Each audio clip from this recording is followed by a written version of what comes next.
Oi pessoal, me chamo Yasmin, tudo bem com vocês? Eu sou advogada de Direito do Trabalho e hoje nós vamos falar sobre rescisão indireta. Vou explicar para vocês primeiramente o que é a rescisão indireta e vamos falar também detalhadamente sobre as alíneas dispostas no artigo 483, para que a gente possa identificar as faltas que são muitas vezes cometidas pelo empregador.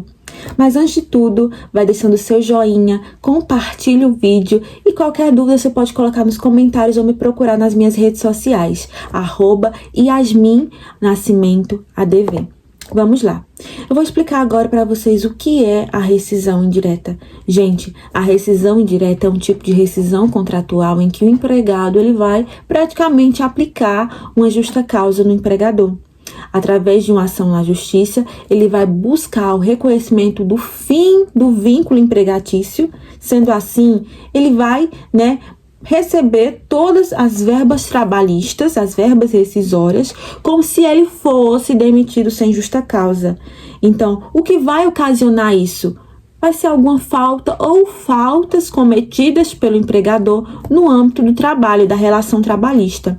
O empregado, então, ele vai receber, como eu falei anteriormente, todas as verbas rescisórias, saldo de salário, 13º proporcional, férias proporcionais ou integrais acrescidas de 1/3 constitucional, vai receber também as guias do FGTS e também as guias do seguro-desemprego. Então, importante ressaltar para vocês que isso só vai acontecer se o empregador estiver cometendo alguma falta ou faltas que desencadeiem, a possibilidade de rescisão indireta. Agora eu vou explicar detalhadamente cada hipótese de rescisão para que vocês fiquem a par e identifiquem se há possibilidade ou não de aplicação da rescisão indireta. Então vamos lá. Vamos falar agora detalhadamente sobre as hipóteses elencadas nas alíneas do artigo 483 e eu vou ler para vocês e vou explicando no decorrer. O artigo 483, a linha A, diz que quando forem exigidos serviços superiores às suas forças, defesos por leis contrárias aos bons costumes ou alheios ao contrato. Olha o tanto de coisa que tem. E o que significa serviços superiores à sua força? Imagina aí que o empregador determine que a empregada mulher, ela carregue, diariamente peso superior a 20 quilos. Ou ocasionalmente peso superior a 25 quilos. Gente, isso é proibido. Está no artigo 390 da CLT. O empregador não pode determinar que a empregada, ela exerça força física superior, ocasionalmente superior a 25 e diariamente superior a 20 quilos. Então, se estiver acontecendo, pode ser uma hipótese de rescisão indireta. E quando diz defesas por lei são aqueles serviços proibidos. É proibido, por exemplo, que a empregada gestante ela esteja em ambiente que tem o grau máximo de insalubridade.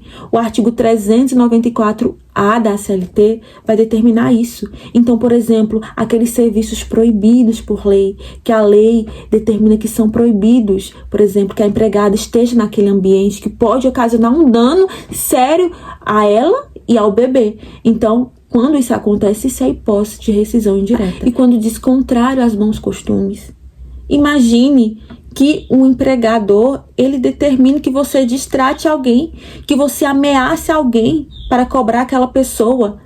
Bons costumes, gente, são coisas que estão em conformidade, são atitudes, no caso, que estão em conformidade com a ética, que estão em conformidade com a moral, que estão em conformidade com o que é certo. Imagine que o empregador, ele determine que para você cobrar uma pessoa, você vá e utilize de distrato com aquela pessoa, de ameaça para com aquela pessoa. Então, você pode pedir, sim, a sua rescisão indireta. E outra coisa, serviços que estão alheios, ao contrato. Você tem que tomar muito cuidado nessas hipóteses de rescisão, gente, porque não é só acontecer, você tem que provar. Tem que ter prova para que você possa pedir a rescisão indireta. Se estiver acontecendo, você tem que ter todo o arcabouço probatório para que você possa entrar com processo pedindo a sua rescisão. E antes de tudo isso, deve ser procurado um advogado para você tirar todas as suas dúvidas especializado em direito do trabalho. Então, vamos lá para essa outra hipótese da mesma linha. Alheios ao contrato, quando o empregador ele pede para que você faça aquilo que não está no contrato de trabalho. Isso acontece muitas vezes e é por isso que eu disse para vocês, para tomarem cuidado, porque isso acontece, mas você tem que ter a prova, né? Você tem que ter a prova de que isso de fato está acontecendo. A segunda hipótese que eu vou ler aqui, que está elencada na linha B, que é quando o empregado ele for tratado pelo empregador por seus superiores hierárquicos com rigor excessivo. É aquele empregador que gosta, né, de destratar os empregados, e isso pode incidir muitas vezes em dano moral. O empregado ele pode entrar, né, com a ação e pedir também os danos morais advindos dessa prática. Embora a gente saiba, né, que muitas vezes quando o empregado ele trabalha por meta, há aquela cobrança por parte do empregador, mas muitas vezes o empregador ele vai o quê? Vai passar dos limites. E o que acontece é uma hipótese, né, muito forte de rescisão indireta que pode acontecer, que você pode entrar na justiça e pedir. Mas lembre-se, gente, por favor, tem que ter provas muito fortes que isso está acontecendo. Então vamos para a hipótese elencada na linha C, que é quando o empregado ele corre perigo manifesto de mal considerável. O que acontece é quando o empregado ele está em condições desumanas de trabalho. Quando o trabalho ele muitas vezes é perigoso, não tem fornecimento de EPI, não tem treinamento. Então, para resguardar a integridade física do empregado e para resguardar seu bem-estar, o que acontece? Ele pode pedir sua rescisão indireta.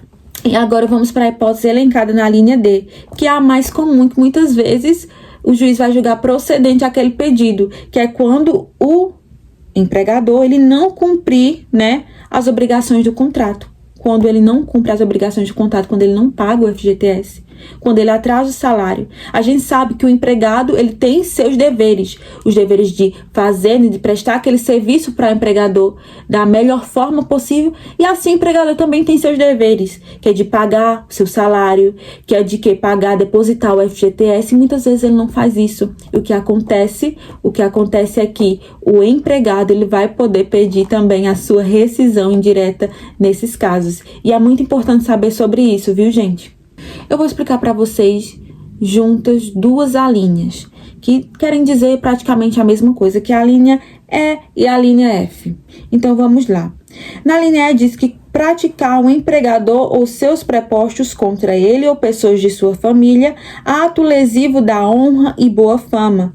O empregador ou seus prepostos ofenderem fisicamente, salvo em caso de legítima defesa própria ou de outrem. É no caso em que o empregador ele vai agredir a família, por exemplo, do empregado, agredir até mesmo o empregado, pode ser fora do ambiente ou dentro do ambiente de trabalho, ou praticar atos lesivos, né, querer denegrir a imagem do empregado ou de sua família. E salvo, gente, presta atenção, salvo em caso de legítima defesa, quando o empregador ele quer defender sua integridade física. Ou quando ele quer defender, por exemplo, um funcionário, está acontecendo uma briga dentro do ambiente de trabalho, ele vai querer defender o cliente ou um funcionário. Então, nesses casos, né, ele pode se defender. E pode, né, não é uma hipótese de quê? De rescisão indireta. Mas outros casos em que o empregador, ele vai o quê? Ele vai agredir o empregado ou pessoa de sua família, ou vai denegrir a boa fama e a honra, é uma hipótese sim de rescisão indireta. E a última hipótese, gente, que está elencada na linha G. Eu vou ler para vocês agora. Quando o empregador reduziu seu trabalho, sendo este por peça ou tarefa, de forma a afetar sensivelmente a importância dos salários. Isso aqui eu vou dar um exemplo bem prático. Digamos que tem uma costureira, né, que ela foi contratada, recebendo um salário fixo de 1.518, e se ela, no caso, costurar peças a mais, ela pode receber a importância de R$5 por cada peça. Ela já determina ali, olha, se eu produzir essa quantidade de peças, digamos que eu tire R$3.000, né, mensalmente, por cada peça produzida a mais. E ela vai e faz aquilo. O que acontece? Todo mês ela recebe aquela importância. Recebe R$2.900, R$3.000. O que acontece é uma diminuição na produção. E ela vai diminuir aquela quantidade que ela recebia, vai diminuir posteriormente aquela quantidade que ela recebia. O que acontece? Vai diminuir também a capacidade de compra, o poder de compra dela. O que vai acontecer? Ela pode pedir, sim, sua rescisão indireta nesse caso, mas tem que ser, gente, eu falo sempre para vocês, tem que tomar muito cuidado, tem que ter provas, tem que ter um bom advogado que possa orientar o seu cliente, possa orientar você que quer pedir uma rescisão indireta, para que, né, você possa pedir da melhor forma, com prova, com arcabouço probatório. Não é qualquer coisa que vai fazer com que incida a rescisão indireta. Você tem que tomar muito cuidado em relação a isso. Espero que você tenha gostado do vídeo. Se você gostou, você curte, deixa seu joinha, me ajuda também. E qualquer dúvida que você tenha, pode me contatar nos comentários ou pode mandar uma mensagem para mim no meu Instagram, que eu vou deixar aqui do lado. Então, qualquer dúvida, pode ir para lá que eu vou responder. Fiquem com Deus e tchau!